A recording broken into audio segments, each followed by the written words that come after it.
Nanpura Dutch garden પાસે પાણીપુરીની લારી ચલાવતા યુવકે ચણા નહીં ખાવા ટકોર કરતા ઉશ્કેરાઈ ગયેલા 3 ટપોરીઓએ જીવલેણ હુમલો કર્યો હતો.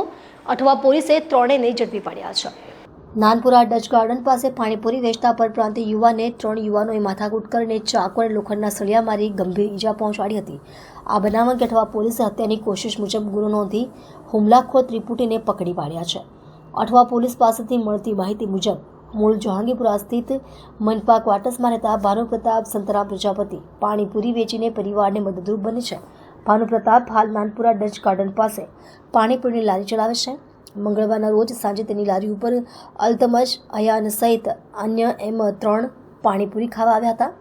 એ પછી ચણા ખાવા માટે માંગ્યા હતા. આ બાબતે અલ્તમજ અયાન સહિતે ઝઘડો કરી ઢીક મૂકીનો માર મારીને ચાકુના ઘા સાથળ અને હાથના ભાગે માર્યા હતા.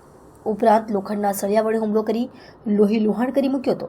આ બનાવમાં ત્રિપુટીએ ધમકી આપી હતી કે આજ તુમ બચ ગયે હો, દૂસરી બાર મિલોગે તો જાન સે માર ડાલેંગે એવી ધમકી આપીને રિક્ષામાં ભાગી છૂટ્યા હતા. ગંભીર ઇજા પામેલા ભાનુપ્રતાપને તેના પિતા સંતરામ પ્રજાપતિએ સારવારથી ખસેડી હુમલાખોર અલ્તમશ અયાન સહિત 3 વિરુદ્ધ ફરિયાદ નોંધાવી હતી. પોલીસે હત્યાની કોશિશના ગુનામાં અલ્તમશ ઇરફાન શેખ, અયાન અસગર અલી કુરેશી, મુસ્તફા આરિફ શાહની ધરપકડ કરી હતી.